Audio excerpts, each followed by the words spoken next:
Olá! Bom dia, boa tarde, boa noite. Sejam bem-vindos ao Net Show. Meio talk, meio show, totalmente TI. Este é o segundo episódio. É um momento especial, a gente não conseguiu durar nenhum, a brincadeira já entrou. Falaremos hoje sobre Pure Storage e para isso eu tenho dois convidados muito especiais. Tem ele, Vitor Monteiro, vulgo Dr. Grant.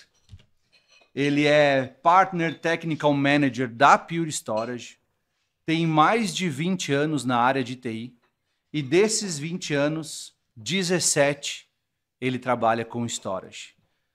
Vitor, vem aqui com a gente.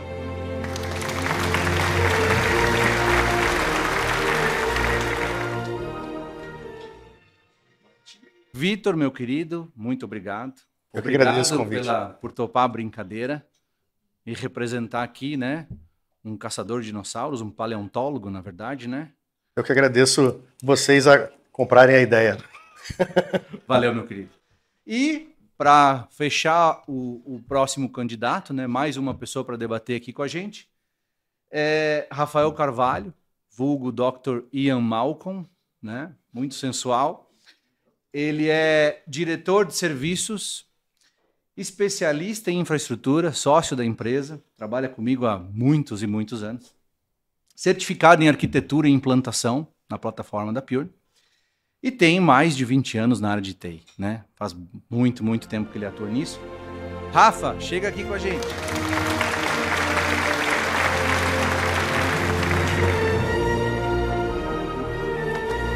E aí? Bom, como eu estava, né, explicando, então nós estamos no segundo Net Show, é uma dinâmica diferente, eu preciso falar um pouco menos nesse. Muito obrigado, Vitor, de novo, muito obrigado, Rafa, né, por estar aqui presente e trazer tua experiência aí pra gente, vai ser muito rico. Quero agradecer a todo mundo que está participando, que veio aí, obrigado, gente, obrigado por colaborar com a nossa loucura. E a primeira pergunta, né, às vezes a gente acaba entrando muito no detalhe, mas eu acho que é legal para todo mundo que vai nos ouvir, todo mundo que está nos ouvindo e todo mundo que está aqui. Vitor, eu gostaria que tu falasse para a gente quem é a Pure Storage. Bom, a Pure Storage é uma empresa californiana, uma empresa relativamente jovem nesse mercado de armazenamento, comparado aos seus concorrentes. É fundada por empreendedores, engenheiros da área de armazenamento, que lá atrás, há aproximadamente quase 14 anos, eles foram visionários, eles perceberam que tudo viraria ao flash. Naquela época, o SSD era bem caro, né? E eles realmente foram visionários porque eles perceberam que a produção ia migrar. Eles viram que players como a Apple estavam migrando todos os seus produtos para o SSD, então eles perceberam que tudo estava indo para memória persistente, né? Aquele chip de memória que persiste o dado. Então, é uma empresa que preza pela simplicidade, uma empresa que preza pela performance, entregar muito desempenho, e também uma empresa que está focada em armazenar e proteger os dados. Muito bom. A gente já conhece, já trabalha com a Pure Storage fazem alguns anos. É muito bom, é diferente realmente, né? Não é sempre... É raro a gente encontrar uma relação tão boa quanto a de vocês, que, de novo, né, no dia a dia, quando a gente precisa trabalhar, a gente trabalha, e quando a gente precisa brincar, a gente brinca, quando a gente precisa se ajudar, a gente se ajuda. Então, muito bom, obrigado aí. Eu queria que tu explicasse pra gente, né? Óbvio, né? O pessoal que está de fora, e muitas vezes, quem não conhece, entende que a Pure é simplesmente uma fabricante de storage, né? E a gente tem uma característica que a Pure chama de Evergreen, que eu acho que a gente podia explicar de cara para deixar claro para o pessoal o que é diferente na Pure. Por que ela não é só, né, uma fabricante de espaço em disco, né, de disco, na verdade nem disco ela faz. Por que ela não é só uma empresa de armazenamento? Legal. Esse tema, o Evergreen, ele é um dos diferenciais da empresa e ele vai muito nessa linha da simplicidade. A Pure, pensando em facilitar a forma de consumo de armazenamento de dados, olhando o mercado e vendo que era muito complexo, era engessado e muitas vezes equipamentos que não mereciam ser descontinuados eram descontinuados por estratégia do fabricante ou por custo de manutenção. Então a Pure olhou e percebeu que dava para melhorar a experiência de quem consumia o armazenamento. E essa experiência foi através do Evergreen. Muita gente que vê o Evergreen acha que é uma funcionalidade só de marketing e comercial, quando na verdade não. Existe um motivo técnico, existe uma arquitetura diferente do que tem por aí no mercado, que garante e possibilita o Evergreen existir. Então, vamos usar o Evergreen propriamente dito. Imagine que fosse possível ter uma experiência de nuvem pública dentro do seu próprio data center. Consumo, não sei se consumo que de 3 em 3 ou de 5 em 5 anos tem que comprar de novo storage. Poxa, mas o meu equipamento está bom, por que eu preciso comprar outro? Porque ele vai ser descontinuado. Então, pensando nisso, o Evergreen, a Pure Storage lançou o Evergreen pensando, olha, o cliente não vai precisar comprar mais o mesmo terabyte 2 vezes. O cliente... Não, peraí. Explica isso melhor. O cliente não precisa comprar o mesmo espaço duas vezes. Ele já comprou uma vez, ele já pagou por aquele terabyte. Tá aí, como é que explica isso? Como é que funciona isso? Eu comprei agora e daqui a... nunca mais eu vou comprar? Aquele terabyte que já foi comprado, dentro desse modelo Evergreen, esse suporte diferenciado, não vai comprar mais, porque ele já foi pago. O que se compra? Só o a mais, só o upgrade, né? Só aquilo que se incrementa. Então, é isso mesmo. Isso é disruptivo. Isso, quando foi lançado, assustou, deixou a concorrência com insônia. Né? Porque eles falam, como é possível nunca mais ter um end of life? Vocês sabem bem, né, que receber aquele e-mail indesejado do fabricante dizendo que vai ser descontinuado e aquela máquina que está boa, que está funcional, que não está saturada, como a gente chama tecnicamente, e ela vai ser descontinuada, ela vai precisar ser migrada, isso no mínimo, né, no mínimo inconveniente. Então a Pure falou assim, olha, então nesse modelo, esse modelo de consumo baseado em serviço, a gente não vai cobrar mais o mesmo terabyte 2 vezes, a gente não vai mais ter end of life para quem está dentro desse modelo, porque a gente vai atualizar o equipamento de tempos em tempos, de acordo com a necessidade do projeto ou por um tempo específico. De 3 em 3 ou de 5 em 5 anos, depende do modelo da Pure Storage. Tem modelos que são feitos para durar, né, para não precisar atualizar durante um determinado tempo. Então imagina que a analogia que eu gosto de fazer é como trocar a turbina do avião com ele no ar. Não precisa parar, não tem impacto no desempenho. E isso só é possível graças a uma arquitetura. Essa arquitetura é que viabiliza um upgrade sem parada. A sigla para o inglês é NDU, que é a sigla para o Non-Disruptive Upgrade, que é justamente isso, ser capaz de trocar as turbinas com o avião no ar. Tira uma turbina, o avião continua voando com uma só, bota uma turbina nova em cluster com uma turbina antiga. Tira a segunda turbina antiga, bota a segunda nova. Sem descer, sem turbulência, sem impactar o desempenho. É isso que tu quer dizer com a experiência de nuvem? Exato. Não contrata um espaço de, sei lá, 1 tera. Estou pagando no caso da nuvem, né? No caso da compra, ele é meu já. Uhum. E eu não tenho mais, dentro desse modelo, parada desse espaço que está sendo consumido. Agora eu entendi. Exato. Esse discurso da nuvem, entendeu? Sem se preocupar com end of life, sem se preocupar com janela de migração. É uma coisa também que, dependendo da empresa, a quantidade de departamentos que tem que negociar a janela ou a quantidade de... se for um data center, a quantidade de inquilinos, quantidade de empresas que estão ali que precisam concordar com uma janela de parada, é uma negociação muito complicada. Então, isso também, né, foi levado em consideração para simplificar a vida de quem consome.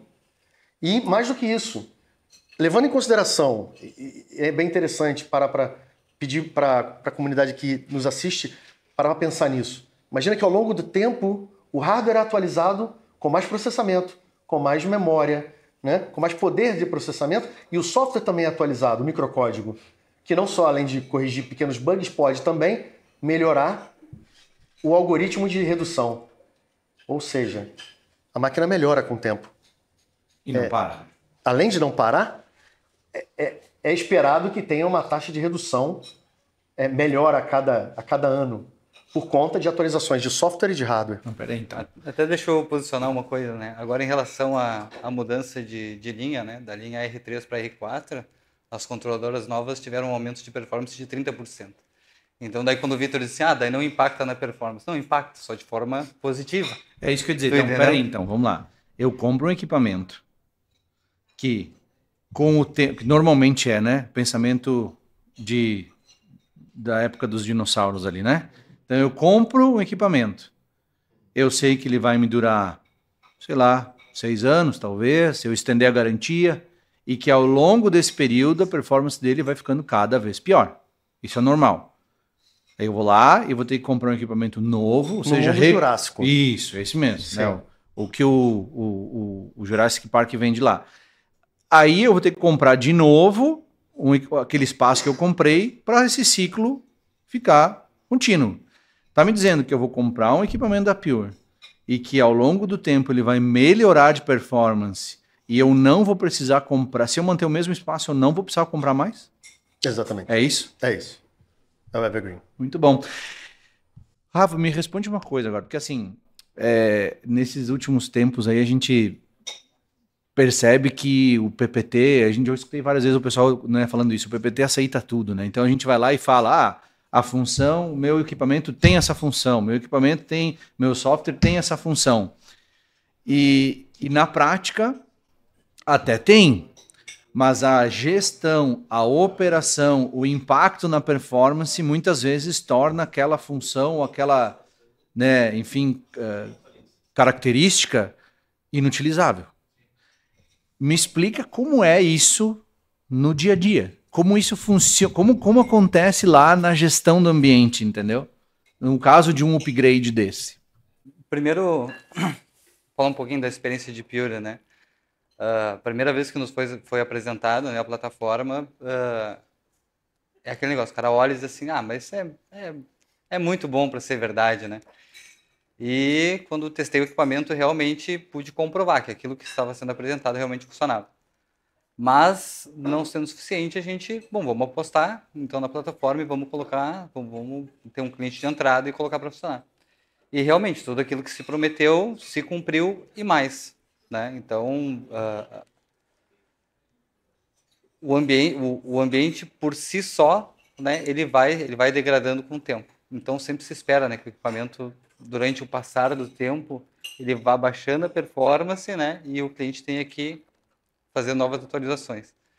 Neste caso, eu te digo o seguinte, as máquinas têm uma durabilidade muito grande, uma resiliência excelente, né, e entrega aquilo que promete. Né? Então, é um produto realmente de alto grau de confiabilidade. Quando ele diz que um ambiente tradicional, o ambiente jurássico, ele degrada com o tempo, isso tem também um motivo técnico, né? O magnético, ele escreve de fora para dentro. Então, o que acontece? A cabeça de leitura, ela anda no magnético e ela precisa... quando ela escreve na beira, ela se move menos. Então, ela é mais performática. Quando ela vai começar a ir para o centro do disco magnético, ela começa a ter que escrever, se mover mais para escrever.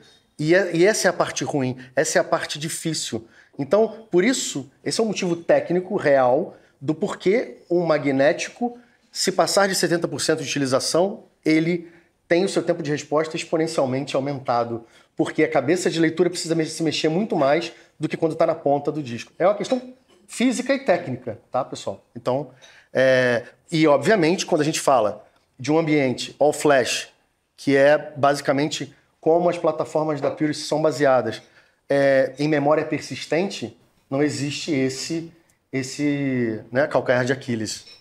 Perfeito.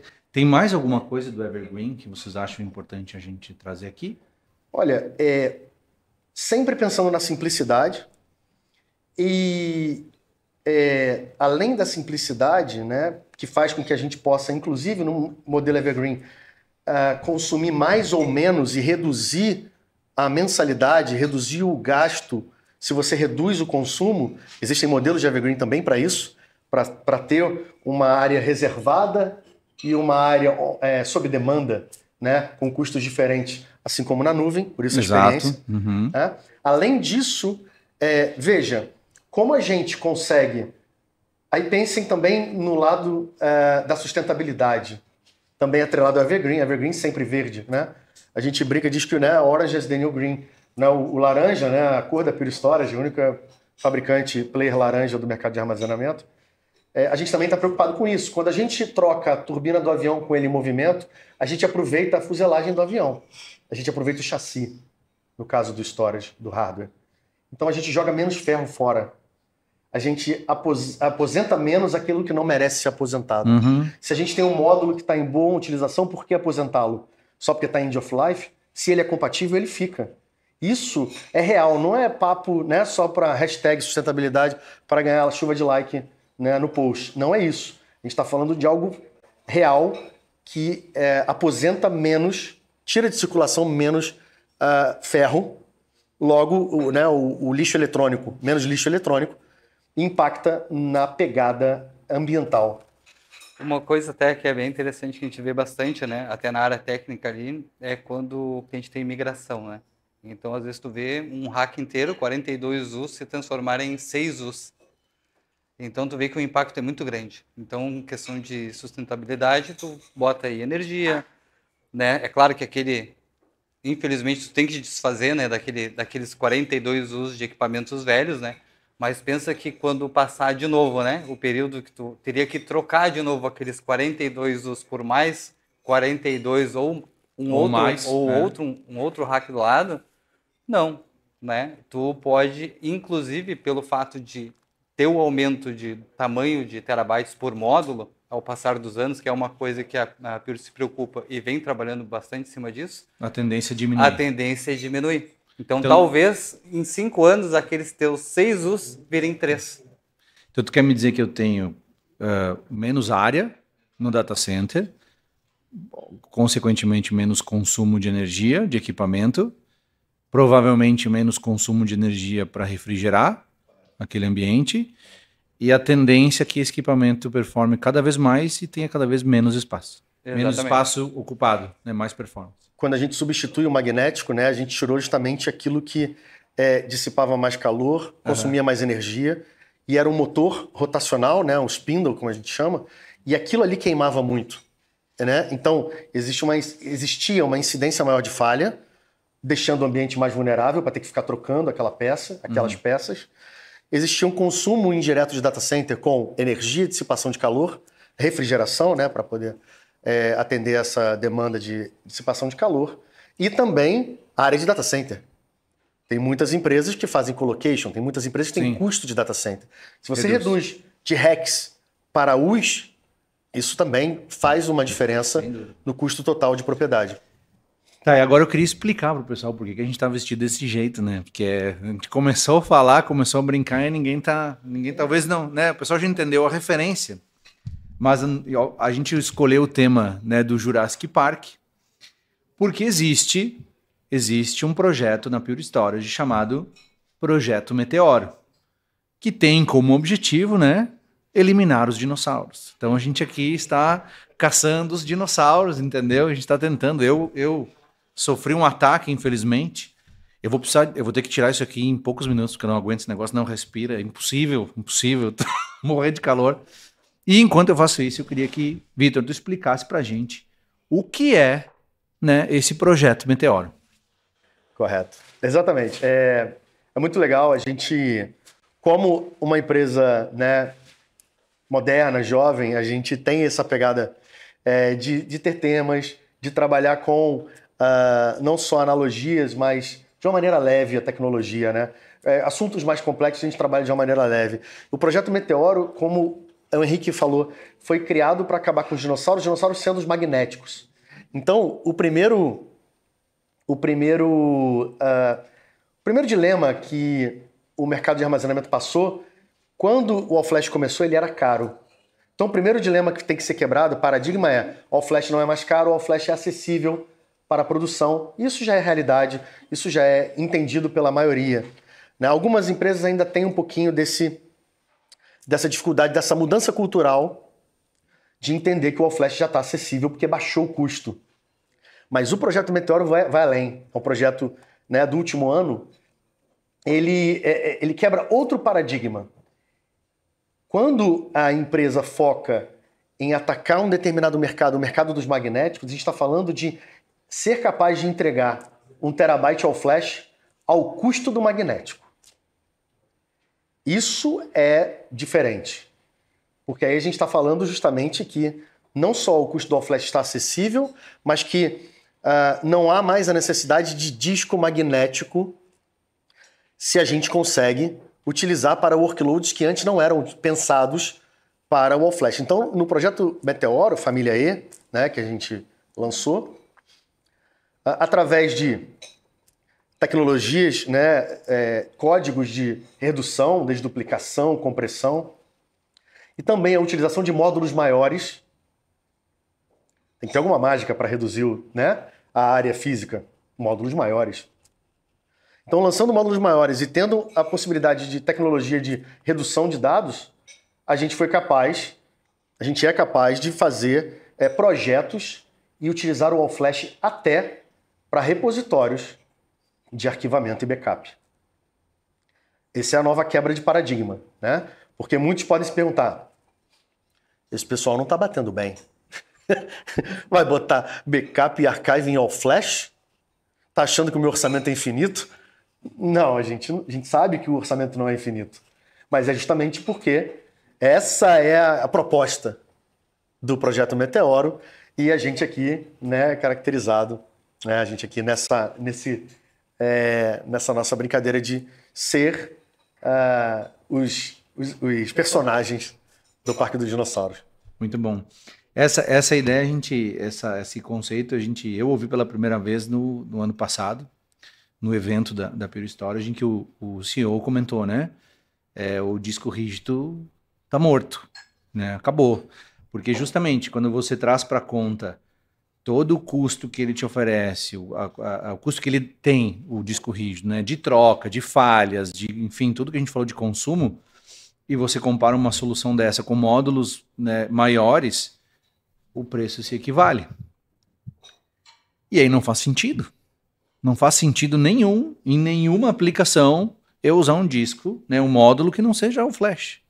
Né? Então aqui, na verdade, o projeto Meteoro aqui é tudo pro flash, né? Tudo pro módulo. E isso a gente já tem percebido, assim, que realmente né, equipamentos mais antigos, assim, não atrapalham, na verdade. Eu queria puxar isso pro lado técnico, né, que é um dos objetivos aqui, a gente falar isso.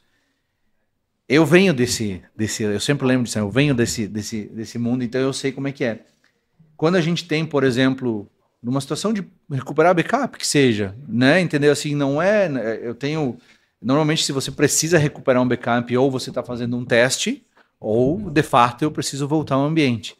E nessas horas, performance influencia. E a gente muitas vezes precisa rodar um comando ou realizar um processo. Olha... Deu uma aguinha, o T-Rex. Toma água. Muito obrigado, meu querido. Nada. Isso por corte vai ficar demais. Eu esqueci dele, tá? A gente devia estar esperando lá fora, ó, pra trazer água pra gente. Quer água? É d'água, pronto. Toma água aí que eu tô na ponta dele? suando pra caramba. Tá. Rafa, diferente do dinossauro que demorou 10 minutos para nos entregar uma água aqui, na hora que eu rodo um processo para recuperar um backup e eu preciso ficar esperando esse disco, né, mecânico trabalhar, qual é a diferença para ti, entendeu? Nos últimos anos, que a gente já passou por essa situação algumas vezes, e no ambiente all flash? Não falando especificamente da linha E, né? Mas falando da proteção de dados do próprio Pure, né? E, de novo, o PPT aceita tudo, mas poder... eu sei que é difícil falar isso, né? Mas poder ter essa experiência, né? De passar por uma criticidade, onde o cliente precisa voltar aquele dado rápido e claro, não falando nome de clientes, né? Mas falando casos aqui, né? Tem um cliente com ambiente Oracle, o tempo de retorno dos dados dele, com o backup atual que ele fazia, era de 1 semana, para te ter ideia.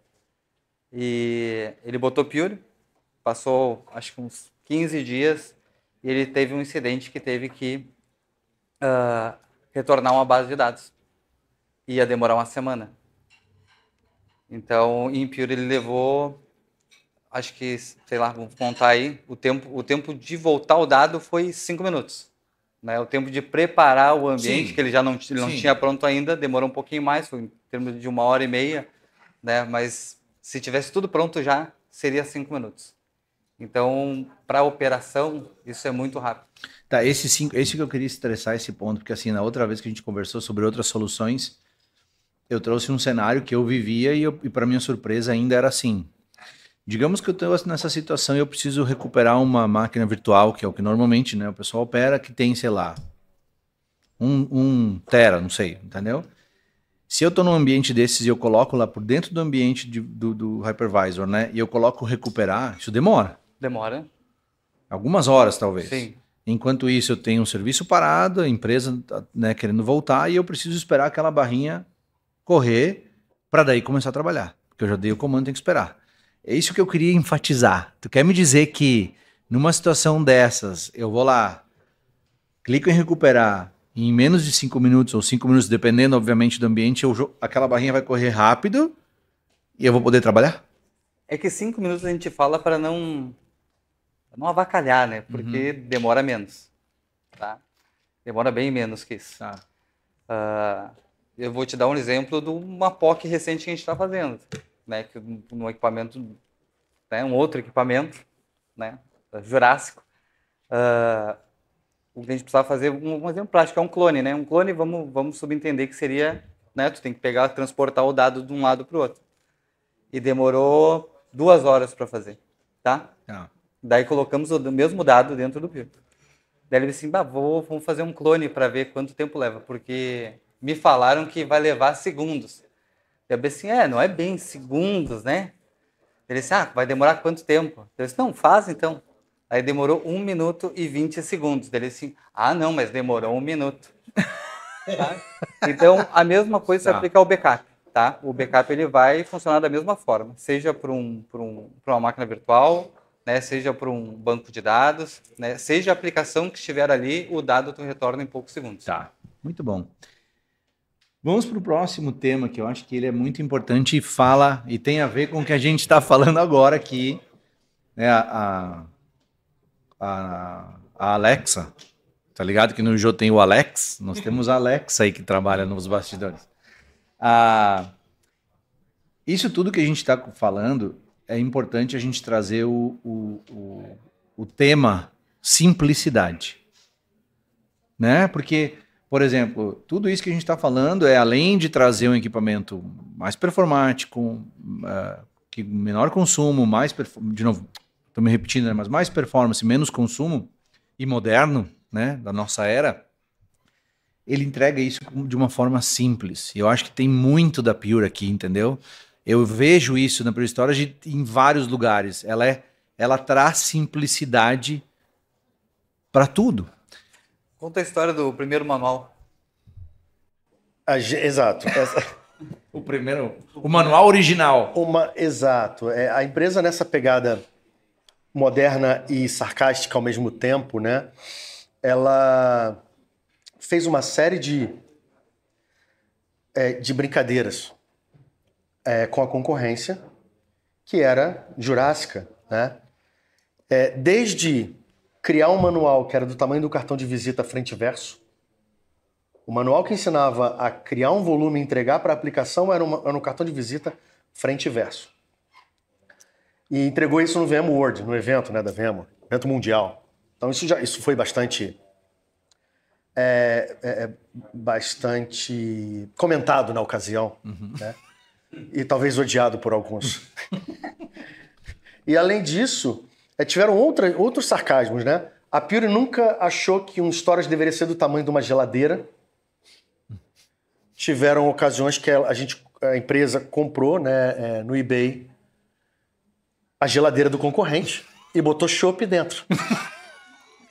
Fantástico. Deixou no escritório, chopeira. Você podia escolher IPA, Pilsen. Fantástico. Porque para nós nunca fez sentido ser do tamanho de uma geladeira. Então isso foi uma outra coisa, né? Além do manual, que também é muito interessante. Teve uma outra passagem também muito boa, onde um dos fundadores tinha um filho adolescente e ele colocou, está no YouTube inclusive esse vídeo, colocou um filho adolescente para configurar o storage. Para cabear, configurar e inicializar o storage. Para mostrar o quão simples é. Tá certo que teve um pessoal que uma vez a gente mostrou isso e aí o pessoal falou, poxa, mas o meu chefe pode não ficar sabendo? Que uma criança de 8 anos faz o que eu faço? Né? A gente falou, não, tudo bem, vamos abafar essa. Né? Mas é só para ilustrar mais um pouco como foi feito para ser fácil, foi feito para o cabeamento ser simples.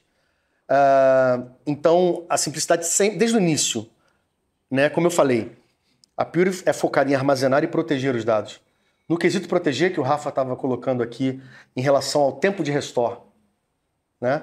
Por que é importante ou por que faz sentido colocar uma base ou um arquivamento ou uma base até de backup ou proteger a produção com snapshots imutáveis num ambiente all flash? Porque o tempo de restore é em all flash, né? Memória. Então, um ambiente que vai muito bem. A arquitetura da Pure, quando a gente estuda mais a fundo, ela já é toda considerada, toda ponderada, toda virtualizada, para se tirar o melhor em termos de desempenho, para se tirar o melhor em termos de taxa de redução, para que se evite... A gente sabe que né, desde o início, estudando o conceito do SSD, o conceito do all-flash, evitar aposentar módulos prematuramente. Ou seja, evitar que se escreva no mesmo lugar. A gente sabe que né, essas células elas têm um ciclo de vida, elas têm uma vida útil. Se você escreve sempre no mesmo lugar, se o raio cai sempre no mesmo lugar, aquele lugar ele vai saturar e vai precisar ser substituído.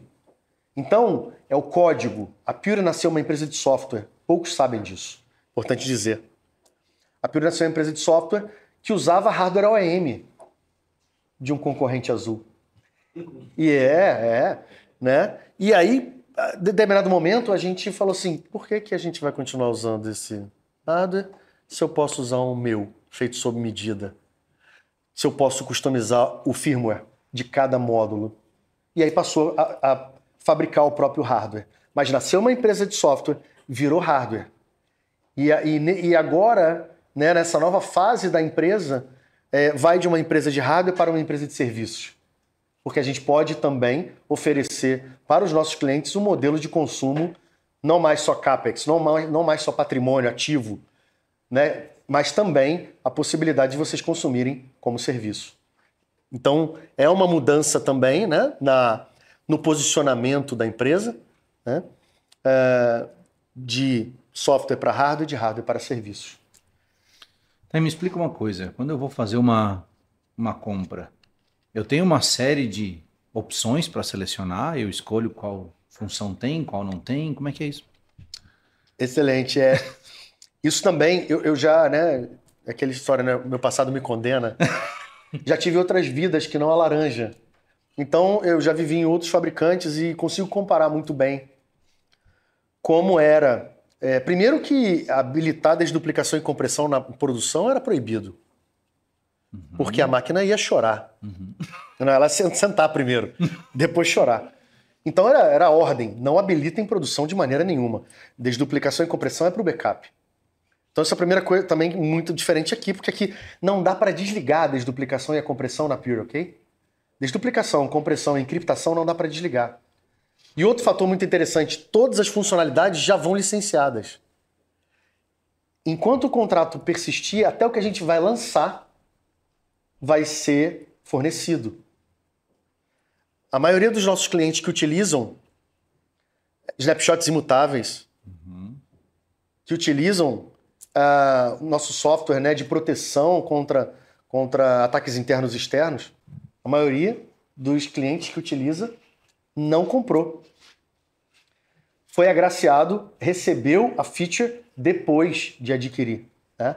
Então isso é um ponto... Lembra que a gente falou? A máquina melhora, o ambiente vai recebendo funcionalidades ao longo. Então isso é interessante analisar, que vai tudo licenciado e algumas coisas que serão lançadas, né? A gente lançou no ano passado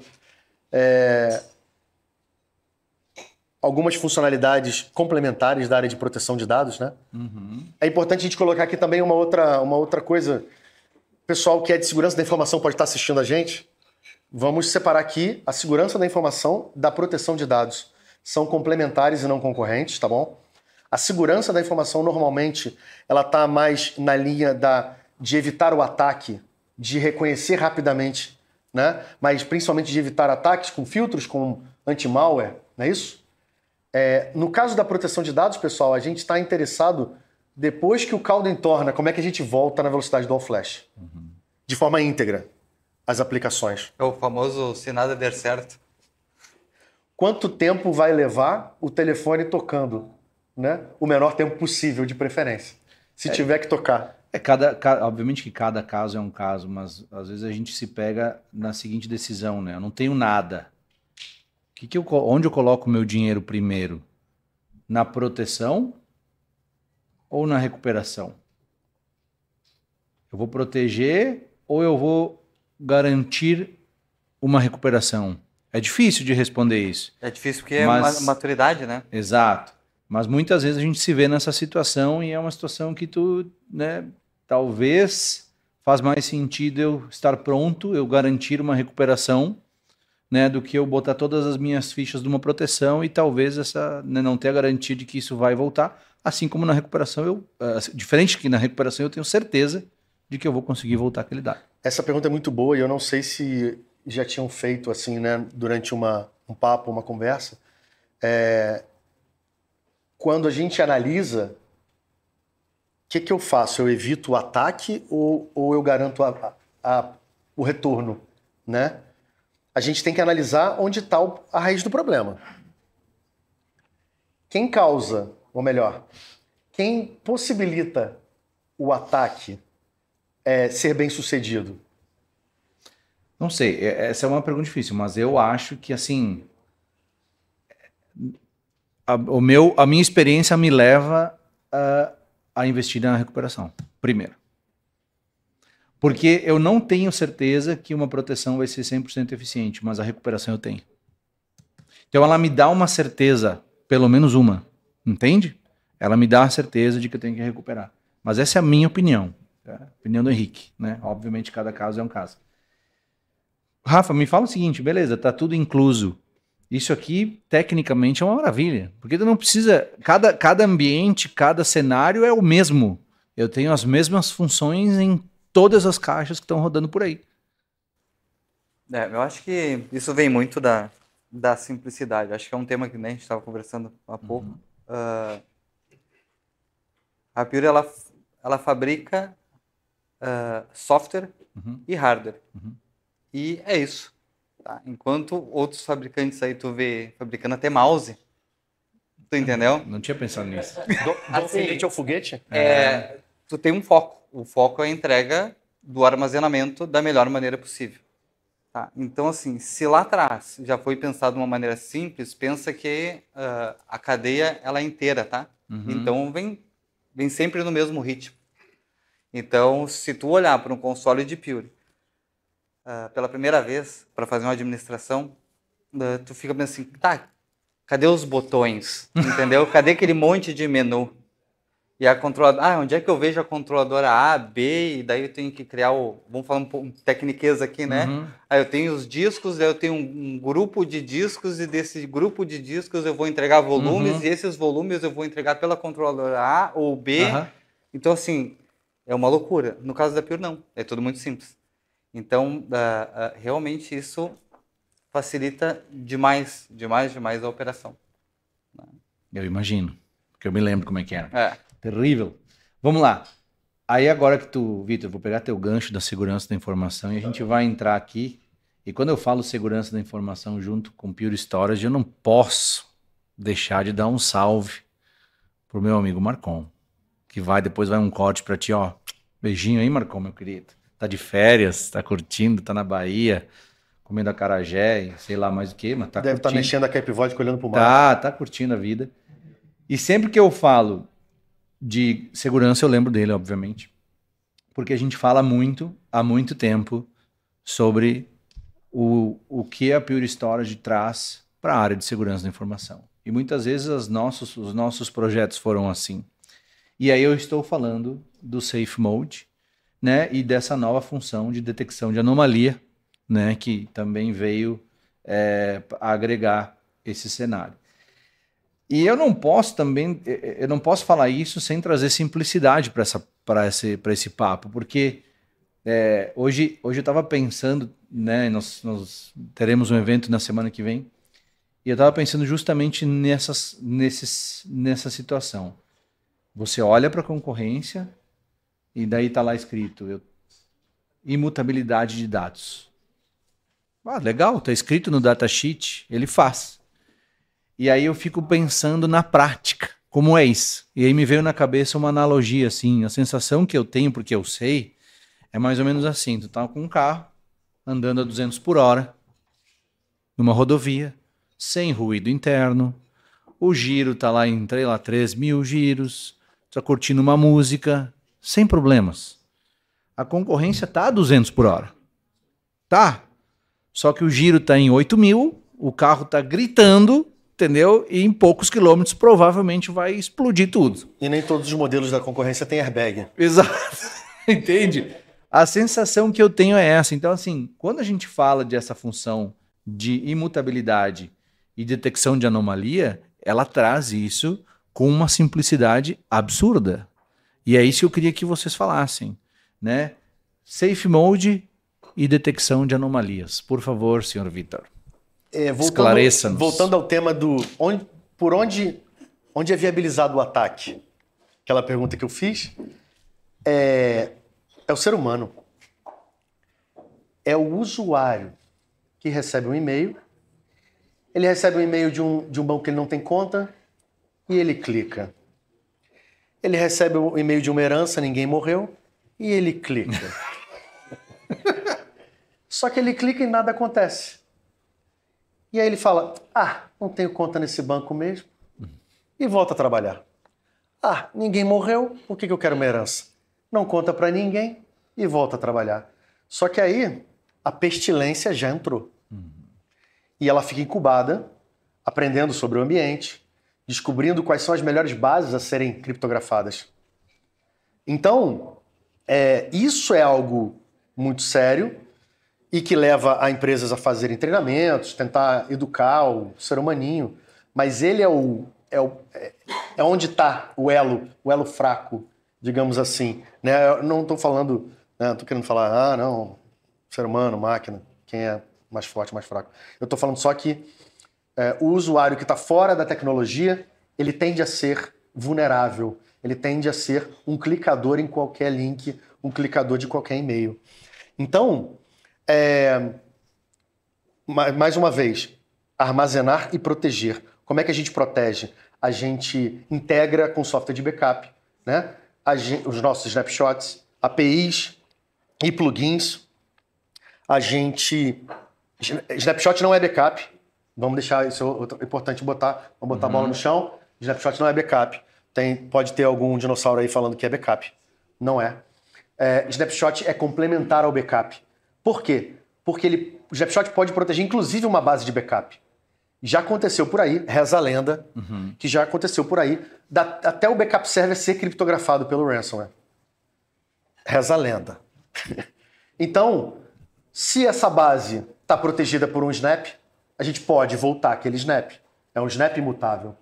Só que o Safe Mode, como foi mencionado pelo Henrique, é uma funcionalidade extra. Aí eu vou entrar num ponto aqui que talvez alguns possam nunca ter pensado, e que a Pure, se adiantando, ela pensou assim, caramba, quanto de poder um administrador de storage tem nas mãos? Ou, quanto de estrago seja um terceiro, um contratado, seja um CLT, seja alguém que sabe que vai ser desligado, seja um hacker com acesso Sim. de superusuário, quanto de estrago é capaz de fazer? Ele é capaz de deletar todos os volumes, todos os snapshots, diminuir a retenção ou acabar com ela. Dá até uma agoniazinha, né? Só da gente imaginar isso, dá até uma taquicardiazinha. Então, pensando nisso, a Pure lançou o Safe Mode. O Safe Mode é um cofre. O Safe Mode, ele limita o poder de estrago, de destruição de um storage admin, de um administrador de storage. Ou um hacker, né? Seja por livre e espontânea burrice, livre e espontânea vontade, ou uma falha técnica, ou seja, porque alguém vazou. Pode haver também venda de credencial. Então são N formas e motivos de ataques, onde o Safe Mode entra para limitar. É um software que já vem habilitado nas últimas versões, como default, né? E ele é o seguinte, quando ele está habilitado, você pode aumentar o número de snaps, você pode aumentar a retenção, não diminuir. Para diminuir, precisa desabilitar, mexer e depois vai ser reabilitado. Como é que eu diminuo? Como é que eu desabilito o Safe Mode? É quase... Rafa, já desabilitou? É uma missa, né? Como é que desabilita o Safe Mode? Bom, o Safe Mode eu ainda acredito que seja a melhor alternativa que a gente tem em relação à proteção do dado, tá? Porque não tem. A partir do momento que tem alguma coisa que é eletrônica, tu tem um usuário, tu tem uma senha, tu tá propício a ter um vazamento, né? E isso pode ocasionar, sim, que alguém de má fé, né? Seja um hacker, né? Ou até uma pessoa que quer fazer uma maldade dentro da empresa, vá lá e expurgue, né, os dados de dentro do equipamento. Já o Safe Mode ele conta com essa questão humana, tá? Ainda de que, né, obrigatoriamente não só uma, mas duas, né, no mínimo duas, ou mais pessoas munidas de credenciais, PINs, tá? Em conjunto, vão fazer uma operação de avisar o suporte da Pure, né? Agora até tem um procedimento novo que está sendo criado dentro do próprio Pure One, tá? Para que, em conjunto, as pessoas desabilitem o Safe Mode. É quase como se fosse aquele processo de ligar ou desligar o míssil, né? É isso aí. Gira ao mesmo tempo. Exatamente. Isso é bom porque as credenciais, esse tipo de credencial não fica só na mão da área técnica. Então, tu pode colocar alguém de gestão. Pode e deve. E deve, né? De gestão, para que aquela pessoa seja informada. E até digo para vocês, muitas vezes, né, eu como EC e nós, né, como trabalhamos com a Pure, muitas vezes o suporte da Pure avisa o EC da Pure e o EC da Pure me avisa para dizer, por que estão desabilitando o Safe Mode lá no cliente? E daí eu entro em contato com isso, por que tu está desabilitando? Não, pois é que a gente tem que mudar aqui o tempo de retenção e tal. Então, esse fator humano, que não é nenhum duplo fator de autenticação, é um múltiplo, né? Fator de autenticação, garante que aquele dado não vai ser eliminado por uma credencial. Sim, então não é possível que ele seja desativado de uma forma que não envolvam pessoas-chave na área técnica e da empresa como um todo. Cada um dessas entidades, dessas pessoas, tem a sua própria chave. Só pode ser feito através de um superusuário de engenharia da Pure, que loga usando o multifator de autenticação. Né? O engenheiro da Pure loga, e ele sozinho não consegue desabilitar. Ele precisa das chaves. Ele roda um comando conectando essas chaves para poder desabilitar. Então ele loga como multifator. Ele usa as chaves que são espalhadas pela empresa. Então você imagina, um hacker para conseguir desabilitar, ele precisa sequestrar 3 ou 4 mães ao mesmo tempo. Não vai, né? Então é uma força, é uma segurança, uma tranquilidade para que vocês possam, para que nós trabalhamos em projetos, grandes projetos, podemos ter tranquilidade, sossego para, né, dormir à noite e pessoal, quem utiliza nossas histórias também. Então é um outro diferencial, que acabou de ser dito aqui, o Safe Mode é uma estrela do nosso portfólio, né? E a gente vê grandes empresas quando percebem, quando se dão conta dessa eventual vulnerabilidade em seu ambiente, querem saber mais, querem conversar com a gente para entender melhor sobre o Safe Mode, sobre cópias imutáveis na recuperação na velocidade do flash, né? E muitas vezes até integradas ao software de backup. Muito bom, muito bom. E eu queria trazer um ponto, ok, Alexa? Eu queria trazer um ponto aqui que é o seguinte. Alexa, falta quanto tempo? Alexa, quanto tempo nós temos? 20 minutos. Oh, muito obrigado. Henrique, você tem 20 minutos. Tá em português, lá de casa tá em inglês, né? Tá. Eu quero trazer aquela analogia de novo, né? Talvez existam pessoas que ainda têm dinossauros no seu data center e vão pensar assim, como é que fica? Eu vou ter um snapshot atrás do outro no meu ambiente. Logo eu vou estar que nem aquele carro a 200 por hora gritando, entendeu? Com o motor quase explodindo. Não é isso que acontece. Não é? E eu queria esse ponto, assim. A gente tem toda essa função sem, em nenhum momento, ter um impacto no ambiente, correto? Exato. Quando eu mudei, né? Eu vim como eu falei, né? Meu passado me condena. Trabalhei em outras cores. Quando o coração virou laranja, eu comecei a estudar e aprender. E aí, dentro desse conceito de estudar tecnicamente, sempre tive muito claro e muito forte que todo software que gera metadado, ele prejudica ou ele trabalha para a saturação do ambiente. Seja um snapshot, seja uma criptografia, uma desduplicação, mas não é assim. Na arquitetura e na concepção do software da Pure, como o ambiente sempre foi, desde o início, virtualizado, olha que interessante, ele sempre foi todo ponderado. Ele nunca escreveu de forma, né, de uma forma ruim ou que agredisse o ambiente, o todo, né? É o contrário do Jurássico, que quanto mais escreve, pior fica, né? Não, o ambiente da Pure sempre foi virtualizado, ponderado. Então, um ambiente com snapshots, ele funciona, o ambiente com snapshots, ele funciona quase como o ambiente sem snapshots. Porque se o ambiente sem snapshots já é todo ponderado e virtualizado, o ambiente com snapshots também vai estar todo ponderado e virtualizado. Então, do ponto de vista de performance, a criação de snaps quase não agride, quase não satura um ambiente. É óbvio que tem que levar em consideração alguns fatores, como, por exemplo, cálculo de capacidade.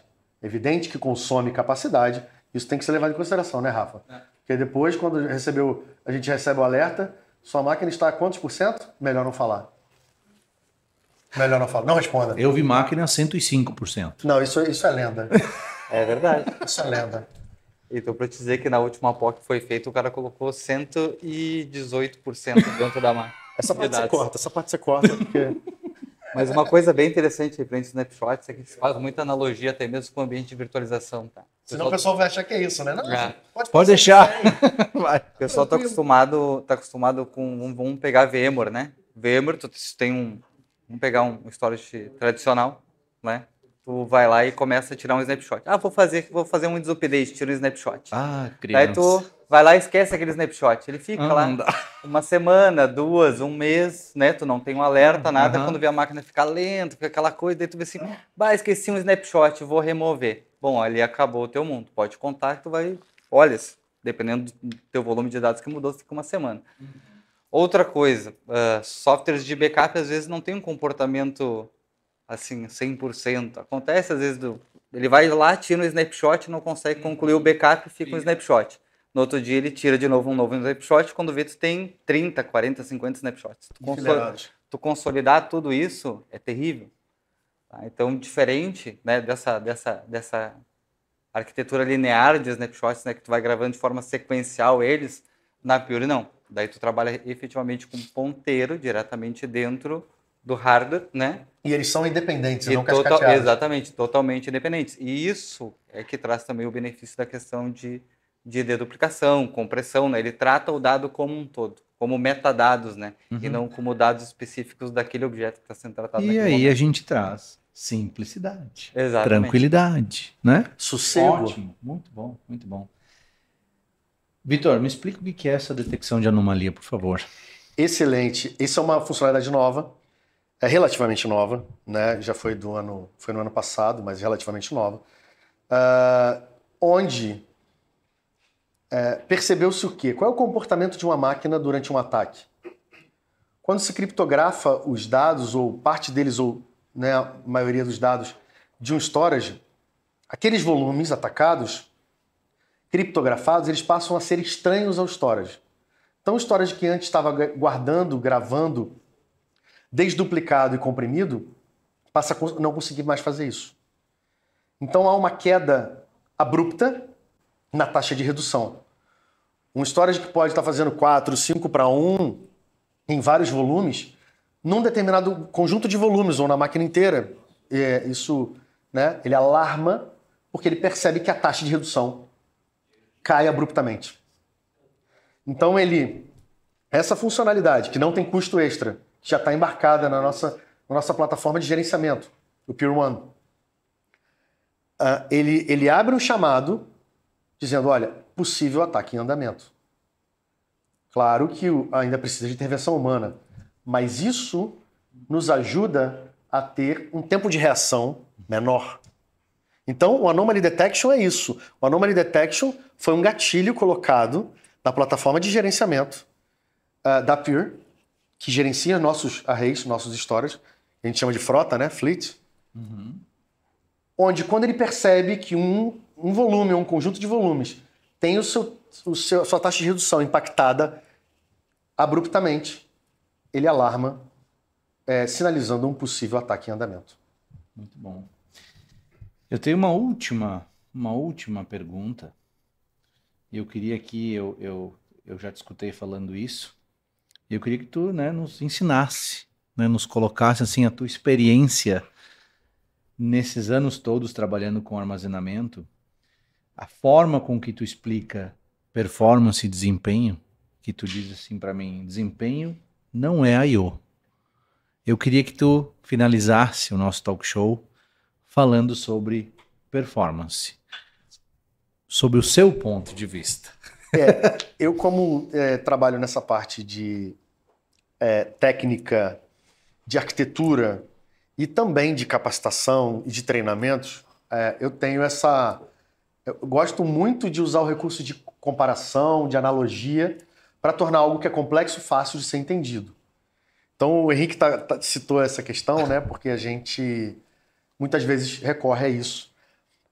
Quando a gente fala sobre o mercado, ele tinha um determinado comportamento porque ele era um mercado que girava em torno do magnético. Então, o magnético ele tem um comportamento completamente diferente, já explicamos aqui, já citamos aqui.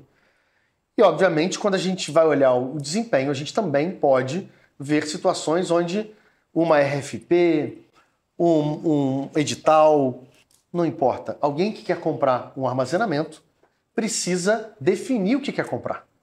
Precisa definir capacidade e desempenho. E na questão de desempenho, antigamente, tinha-se o costume de se pedir, sei lá, 500 mil, 1 milhão de IOs. Né? Eu acho que um caso que se vê bastante ainda, né? Quem é da velha guarda, é ver os DBAs. DBA é um cara que adora, né, cara, saber a quantidade de IOs que o equipamento vai performar. Porque o trabalho dele se baseia nisso, na verdade, né? Tem aquele monte de consulta lá de SQL rodando. Então ele sabe quantos inputs ou outputs ele consegue fazer, né, por segundo daquele equipamento. Então quando a gente fala de Pure, ele já vê assim, tá, mas quantos IOs faz? Então é bem interessante. Verdade. Os DBAs são ótimos. Quando não resolvem, por exemplo, ligar a criptografia sem avisar a equipe de infra, por exemplo. Né? Porque tem que saber que existe uma criptografia nativa no storage. Ele não precisa ligar a dele. que vai impactar. É como se fosse simular um ataque de ransomware. Né? Na melhor das hipóteses, não, eu quero deixar o ambiente mais protegido. Acabou de simular um ataque de ransomware. Né? Aí vai, enfim, chamado aberto e tem que explicar ao coleguinha DBA que não é assim que a banda toca. Mas o desempenho, ele, voltando à questão, né, dos 500 mil IOs, 1 milhão de IOs. Quando a gente estuda isso, a gente entende o que é esse 1 milhão de IOs, que é um conjunto entre tamanho de bloco, percentual de leitura escrita. Rafa já estou explicando isso umas 15 vezes. Ou 50. Talvez mais. E a gente vê que é algo extremamente manipulável, esse dado específico de quantos mil IOs um storage é capaz de fazer. Porque se você muda o tamanho do bloco, lembra o muro e o tijolo, né? Se você muda o tamanho do tijolo, você impacta no tamanho do muro ou na quantidade de tijolos que esse muro tem. Então, e você tem, né? Então, essa analogia é justamente... E no mundo de all-flash, não faz o menor sentido, porque fazer 1 milhão de IOs é como se fosse, né, um grande professor que eu tive, né, nessa área de armazenamento, falava isso. É como se fosse um elefante descendo a ladeira sem atrito. Faz algum sentido? Alguém vai pilotar um elefante ou um carro? Um carro. Alguém vai pilotar sem atrito? Não. Então, é algo completamente fora da realidade que está sendo criado ali para tentar mensurar a capacidade, mensurar o desempenho. Como é que a gente, no mundo real, pessoal, como eu já falei aqui, o que faz um storage? Só 2 coisas. Lê e escreve. Leituras escritas, é isso. Lá no baixo nível. A gente está aqui o tempão falando muito de outras coisas que o storage faz. Snapshots, criptografia, desduplicação. Beleza, mas lá no baixo nível, ele só lê e escreve. Como é que faz para um storage performar bem, pessoal? Ele tem que ler e escrever da forma mais rápida possível. Então, desempenho para o coleguinha DBA, para o dono da aplicação, para todo mundo ficar feliz. O desempenho quer dizer ler e escrever da forma mais rápida possível. Latência baixa. Tempo de resposta baixo. Faz muito mais sentido pensar e até desenhar um ambiente de armazenamento pedindo um tempo de resposta baixo do que 1 milhão de IOs sem pé nem cabeça. Acho que antes até se pensava muito nisso porque o tamanho do bloco já era uma coisa pré-definida, né? Para pensar sistemas operacionais, banco de dados, né? Tudo aquilo que existia, estava tudo nascendo e tudo em cima de sistemas operacionais, né? Vamos pegar ali 32 bits, era aquelas coisas assim que era o tamanho, bloco, aplicação, rede, né? Tudo tinha um padrão, então era fácil de medir. Até não era errado, tá? Só que hoje... Mas manipulável. Daí o que acontece? Hoje não importa mais, porque tu consegue entregar. Então, assim, tu quer aumentar, tu tem uma aplicação que ela grava de forma linear, tu tem que gravar, sei lá, 10 tera numa tacada só. Tu vai precisar de I/O? Não, tu vai precisar de banda. Entendeu? Agora não, tu tem milhões de consultas, o que tu vai precisar? Vai precisar de multipaths para fazer a gravação em canais diferentes para que tu tenha mais performance. Então hoje tem que ser tudo muito mais, tu tem que ter alguém olhando para isso, para entender o que o cliente precisa. Mas no fim, latência baixa vai ter um impacto positivo em ambos os casos. Com certeza. Mas assim, Perfeito. uma não vazão de dados de throughput de banda vai te causar latência. Muito bom. Né? Se tu trabalhar só com 2 canais, né, e precisar de 16, vai te causar latência, vai criar uma fila. Então, por isso que hoje tu tem que entender melhor o dado que o cliente está trabalhando para poder fazer uma melhor entrega. Muito bom, muito bom. E assim chegamos ao fim, né, do segundo Net Show. Gostaria de agradecer a tua presença, Vitor, de novo, vindo, né, especialmente do Rio, para quem não se ligou, óbvio, né, o sotaque carioca aí. Muito obrigado, é muito legal te escutar. Acho que tu como a Pure Storage, traz simplicidade na explicação, facilidade de entendimento para a gente, isso é importante. né? Muito legal. Obrigado pelo convite. Que é isso, sempre. Rafa, muito obrigado por participar. O Rafa tem um conhecimento absurdamente grande, né? E eu acho que a gente conseguiu juntar duas áreas aí de uma forma muito legal, né? A Pure entregando algo realmente diferente, e obviamente tu conseguindo entender claramente isso, entendeu? E levar para o cliente da melhor forma possível, né? Sem contar que é aquele negócio, que eu digo, eu sou muito vagabundo, né?